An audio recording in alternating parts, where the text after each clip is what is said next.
Every morning you have two choices. Continue to sleep with your dreams or wake up and chase them. Today I want to share with you about what happened when I woke up and started chasing a dream.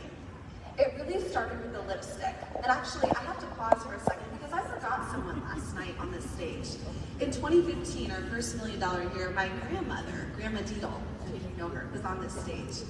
And let me just tell you, at 99 years young, she was not here on the stage, but she was watching all of the pictures, and she was taking note of everything. And I have to say, speaking of lipstick, on the last day of June, with all those people in my house, my Grandma Dito called, and she said, darling, would it help if I ordered a powerful pink lipstick so you can finish your goal? And I said, yes, Grandma, it would. And then she asked me for the bill, and I was like, I can't make my grandma pay for a powerful pink lipstick. So it was on the house. It was on the house, but it helped us finish our goal. So the powerful lipstick, right?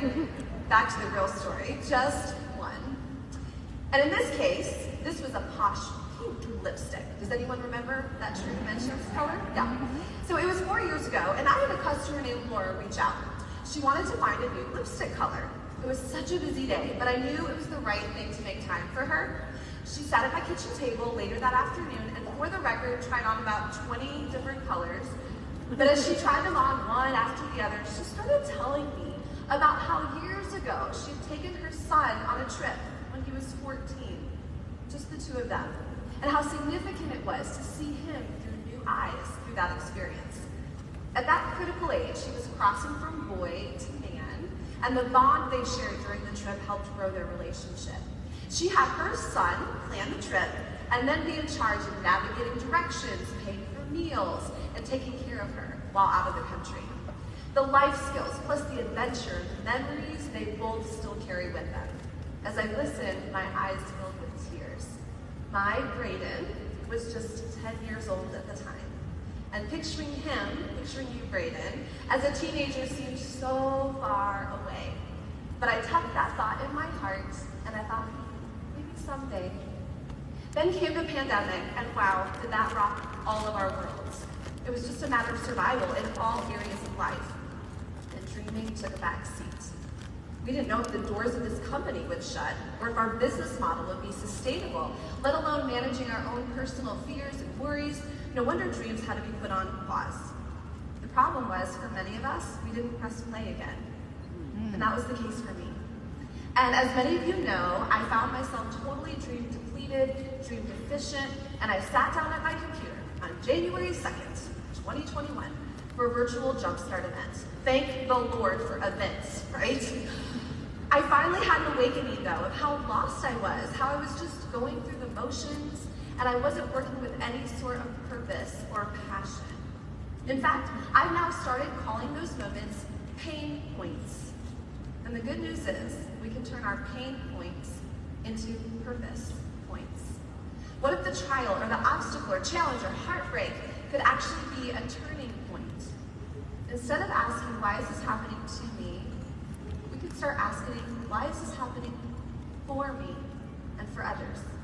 I want to challenge you with the thought that you may have been assigned to this mountain to show others that it can be moved.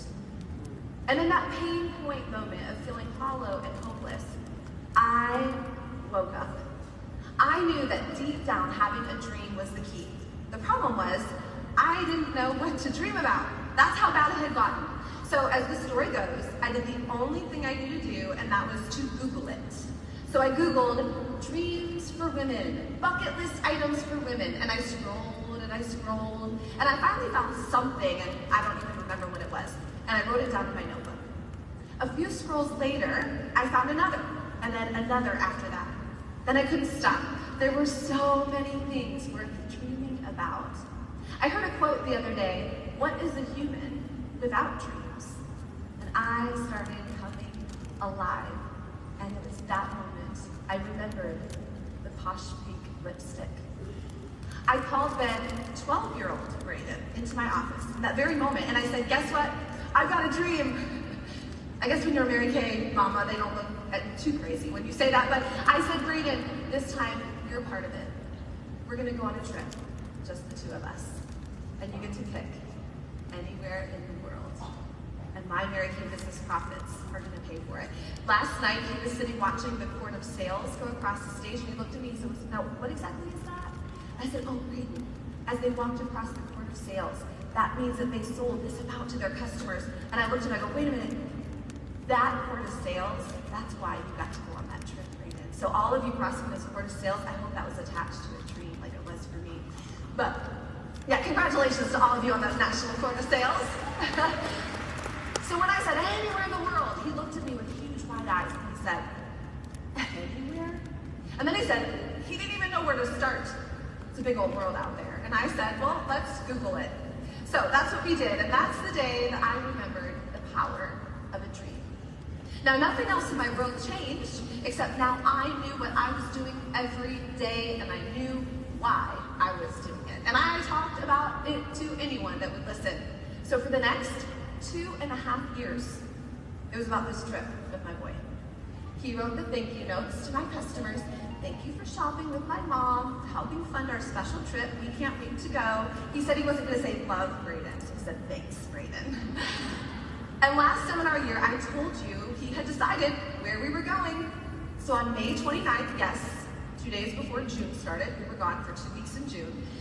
Just 2 short months ago, we flew to Rome and Switzerland for a 2-week adventure. It was everything I dreamed of and more. And by the way, I'm still on a high from it.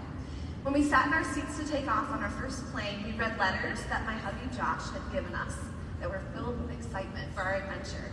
And we were armed with advice that several of my top sales director girlfriends' husbands had written out for Brigham, including "sleep when you get home," and "listen to your sweet mama." That's what they said. "Listen to your sweet mama. She will have you ready for Mary Kay husband travel before you know it." So he is single. If any of you have a cute 14-year-old girl you plan on raising to be a Mary Kay top sales director, he's looking at me like this now. It's true though, it's true. Speaking of husbands, just a couple weeks ago, I remembered that the dreams have always been at the heart of my business all along. Before Mary Kay, I was in television news, and as a news producer, some of my biggest pain points were a lack of control over my schedule. After I started my business, I realized that my purpose points were coming true. Being able to have control over how much I worked, how many faces I saw per month, how that consistently doing that over and over was making a difference. And I got into motion. I would email myself my 6 most important lists. Thank you, Lisa and Harmon, for giving that to me. I knew what it was. So I would wake up the next morning, that email would arrive as if my boss was emailing me, telling me what to do the next day. I was committed to booking power hours and 30 faces every month, like my life depended on it. And I got into emotion too, because when Josh and I got engaged, I decided I would use the profits from my parties to help fund our honeymoon, which of all places was to Rome. So now I've taken both of my boys to one of my favorite cities in the world. Yeah, pretty cool. And from that incredible honeymoon trip, we have earned 14 more honeymoons so far in the form of top sales director trips. And I have the bracelet to prove it. Sorry for making noise up here. I can't think of a better travel buddy, life partner, father to our kids, and best friend and hubby than you, Josh. You've always let me be me. You have always respected my business, and you've loved our team, and you've always been by my side. And for those of you wondering how I can just talk about my trip with Brigham, I'm here to tell you that in 2 years, I'm looking at you, Matt, 2 years, Josh and Maddie, our 12-year-old, will be going on their special trip. Location to be decided. She's thinking about Paris, I think maybe that's one of the locations. Can you see Maddie in Paris? I can. Josh, you make sure you keep an eye on her there. Since I'm still on the high from our trip though, I want to tell you a few highlights. So a lot of you have been coming up to me this seminar, you're like, tell us about the trip. Okay, here we go. First, the most precious piece of jewelry I own. I don't know if you saw it with my queen dress last night. It's this special. Brigham and I got matching bracelets as we wandered through the Borghese Gardens, Rome's version of Central Park. And for the record, we weren't lost. We just didn't exactly know where we were. But the man who gave us the bracelets, and that's another story for another day, he tied them with 3 blessings. And as we walked away, we said that if something bad happened in the next few minutes, we were gonna rip them off, because we weren't sure if he really blessed them or not. You know, you never know. But only great things happen, so I've decided I'm gonna keep mine on until it falls apart. So, my most treasured piece of jewelry that I own. And I got a lot of jewelry here, thank you, Mary Kay. We dropped coins in the Trevi fountain, we ate our weight in pasta and pizza, and especially gelato for him and Aperol spritzes for me. My parents extended their MSD trip, but they just happened to be in Greece, and so they took a short flight to Rome to spend a day or so with us, touring the Colosseum and the Forum, where Braden's Latin he's learned at their classical school paid off. Be the ball, right, Dad? And speaking of parents, I have to pause and say that it has always been my mom and dad's dream to travel the world. You two have shown what it looks like to live life big and to enjoy the people that you do it with big. And I love you both. Big. So back to the trip. Bray and I did a nighttime ghost tour. We walked 23,000 steps one day, and his favorite, we took a cooking class. Ravioli, fettuccine, and tiramisu. That boy can cook. But you know my favorite? Well, our first day, when it was time for our touristy picture, our first touristy picture, in front of some landmark, and my mom lifted her phone to snap the picture. I felt his arm come over my shoulder and rest around my neck. And I would have worked 2.5 years just for that moment. When I heard this trip idea, Braden was 10 and he came up to my shoulder. And now he towers over me. I haven't missed a moment in his life. And from all the years when it was me putting my arm around him to this next chapter where he puts his around me. Priceless. Love you, Braden. He and I navigated planes, trains, automobiles, gondolas, bicycles, luges, and trotty bikes. You'll have to Google that one, T-R-O-T-T-I. And we showed we could travel for 2 weeks with just carry-ons. Thank you very much. We also made it by train from the bustle of Rome to the immense beauty of Switzerland, our second leg of the trip. There we joined a tour group and we hiked to mountain peaks. By the way, there are walks and there are hikes, and this was a hike. But good news is we also fell asleep to the sounds of waterfalls below our window.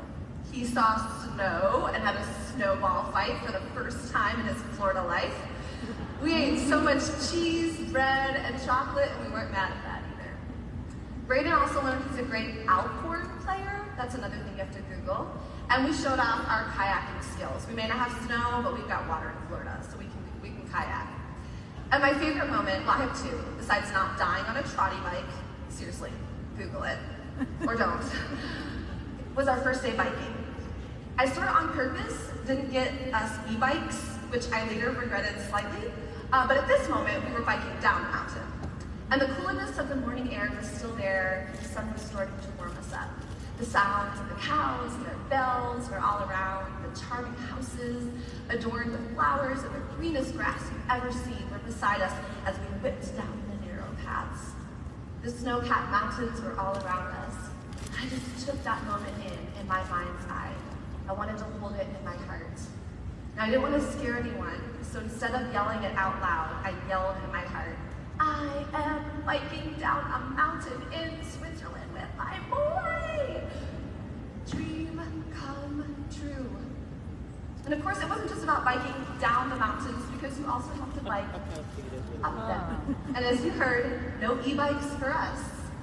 So in those grueling stretches, it brought back a truth bomb that my 12-year-old, Maddie girl, gave right before our trip. We were on a family bike ride, and as I mentioned, we live in Florida at sea level, and it's flat. All except one little hill on the path by our house. Maddie had led the way the first half, and then as we turned around, she said it was Braden's turn to lead. So it was Braden, then Maddie, then me, then Josh. As they started to get close to the hill, all of a sudden I heard her yell, speed up, Braden, it'll make the hill easier. Huh. Not many of us see a hill in front of us. We stop, we slow down, or we quit. That's not the way. You have more in you. Speed up now. Work hard now. Give it your all now. You'll be so glad you did. It will make the hills easier. Yeah. Maddie girl, I love your brilliant mind. I love your big heart. Yeah, give it up for Maddie girl. And Maddie, if Daddy will let us, maybe we can get a trip together too, just you and me. I also want to add that this is what our unit has done. We don't slow down when the obstacle comes. We speed up. We dig deep. We fight for it. The women in the Brigham unit, you are my heroes. You are my heart. A 6-time $1 million unit, practically unheard of. It's consistency, it's discipline, it is so much fun, and as I said on the video, it is powerful. You have built your own dreams this year, and just to name a few, contributing to purchase land for a new home, guilt-free family dinners out, planning that graduation trip to St. Martin, or that Disney trip to experience the Star Wars Galactic Star Cruiser, having extra money set aside for medical bills, vet bills, or fueling an avid sewing hobby, being able to consider summer camps, house cleaners, chicken coops, ukulele lessons, branding a family farm, and gifts for hubbies for Christmas and Father's Day that he might have normally paid for himself. These are great dreams and goals. Keep dreaming big. Keep being the leaders that you are. Keep shining bright. Keep uplifting each other and me. But for now, I have to finish my final favorite of the trip. On our last night, I sat in our hotel lobby after Brigham went up to bed to listen to one more song that the pianist was playing. I saw him, the pianist, close his eyes and start to play. What a wonderful world. I closed my eyes too. As I listened, I finally let myself cry. Such simple words, but so true. I see trees of green, red roses too. I see them bloom for me. And I think to myself, what a wonderful world. I see skies of blue and clouds of white, the bright, blessed day, the dark, sacred night. And I think to myself, what a wonderful world. The colors of the rainbow, so pretty in the sky, are also on the faces of you all going by. And I think to myself, what a wonderful world. Yes, I think to myself, what a wonderful world. So what's next in this wonderful world? Well, for us, apparently our visit, Mom Win, to the Soccer FIFA Museum in Zurich on our trip means we're going to plan the World Cup. We're going to the World Cup here in the U.S. in 2026. Go U.S., football is life, and some other dreams in between. But it's also your turn. It's your turn to turn on your dreams, to turn your pain point into your purpose point. What I didn't realize was that my very private moment in my office 2.5 years ago with a very personal goal would unlock and unleash dreams in others. Brigham was even telling his orthodontist about our trip, and the hygienist said she now has a dream to take her 4-year-old on son on a special trip. So many of you have messaged me to share your big dreams, like, these are from some of you. I am dreaming how to share trips like this with my girls. Or I'm now asking what could my business pay for that my family desires. Another, we want to save for a down payment property in Juneau, Alaska, and a Tour de France trip, and the Olympics opening ceremony. Girl, me too. Someone else said we're going to use a map to decide our U.S. vacation spots and one international country per year. One shared, I would love to take my husband to Paris. A mom shared, I would love to travel overseas with my teen. I now have confidence to travel abroad on my own and create a memorable experience with my son. I've had a fear of leaving the country, but you both make it look enjoyable and manageable. Kudos to you, Mama Bear, for creating a powerful experience for her little cub. And finally, someone said to me, this trip has made her heart sing. She said, thank you for daring greatly.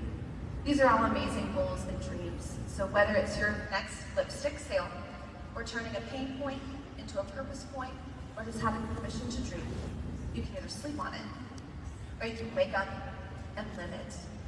Thank you, and God bless the dreams that He has put in your heart. After all, Mary King said, if you can dream it, you can do it. I believe